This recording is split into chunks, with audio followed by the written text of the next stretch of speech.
পুরুষোত্তম শ্রী ঠাকুর, পরমারাধ্য জগজ্জননী শ্রী শ্রী বড়মা, পরম পূজ্যপদ শ্রী শ্রী বড়দা, পরম পূজ্যপদ শ্রী শ্রী আচার্যদেব, পরম পূজ্যপদ শ্রী শ্রী অবিন্দারা, ঠাকুর বাড়ির প্রতি প্রত্যেকে রাঙার আদর চরণে আমার শত সহস্র কোটি প্রণাম। এই উৎসবে উপস্থিত শ্রদ্ধেয় ঋত্বিক মণ্ডলী, আমার গুরু ভাই বোনদের রাশিক্ত জয়গুরু। আমার আলোচনা শুরুর আগেই আমি সবাইকে একটু জিজ্ঞেস করতে চাই, আপনারা সবাই কেমন আছেন? আর একটু বড় হলে ভালো হয়। আমরা যে ভালো আছি তার কারণ হচ্ছে ঠাকুর নির্দেশিত সদাচারে আমরা ব্রতী হয়েছি। আজকে চোখের স্বাস্থ্য বজায় রাখতে, সুস্থ রাখতে কিভাবে আমরা ঠাকুর নির্দেশিত সদাচার পালন করতে পারি তার বিষয়ে কিছু সংক্ষিপ্ত আমি আলোচনা করছি। একদা শ্রদ্ধেয় শচীনদা ঠাকুরকে প্রশ্ন করছিলেন চোখের স্বাস্থ্য কিভাবে ভালো থাকে।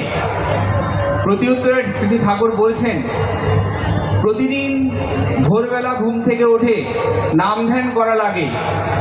নাম ধ্যান করে দূর দিগন্তের দিকে তাকাতে হয়। এর বৈজ্ঞানিক ব্যাখ্যাটা কি? নাম ধ্যান যখন করি আমাদের শরীরের স্নায়ুতন্ত্র থাকে, তার যে অ্যাক্টিভিটি অর্গানাইজড হয়, তার ফলে আমাদের শরীরের প্রতি অঙ্গ প্রত্যঙ্গ, প্রতিটি অংশ সুসামঞ্জস্যভাবে পরবর্তী কার্যকলাপ করতে পারে। চোখের দিক থেকে কি উপকার হয়?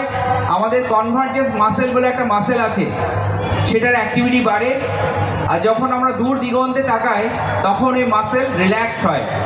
এই অ্যাক্টিভিটি এবং রিল্যাক্সেশনের মাধ্যমে চোখের দৃষ্টিশক্তি বাড়ে। আর এই সকালবেলা ঘুম থেকে ওঠার অনেক উপকারিতা আছে। আমাদের ব্রেইনে বা সেন্ট্রাল নার্ভাস সিস্টেমে পিনিয়াল গ্ল্যান্ড এবং অ্যামিগডালা নামে দুটো অংশ আছে। ঘুম থেকে আমরা তাড়াতাড়ি উঠলে সেইগুলোর উপর আমাদের নিয়ন্ত্রণ বাড়ে। এই বিষয়ে বিস্তারিত আমার পরবর্তী বক্তা বলবেন।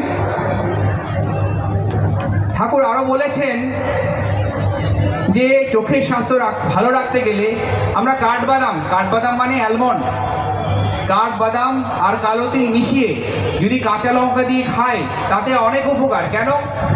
তার সায়েন্টিফিক ব্যাখ্যা কি?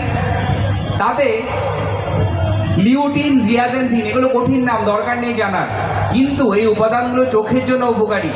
Lutein, zeaxanthin, vitamin E, vitamin C, এগুলো বর্তমান থাকে, যেগুলো চোখের রেটিনার জন্য উপকারী। ঠাকুর আরও বলছেন যে প্রতিদিন আমরা যদি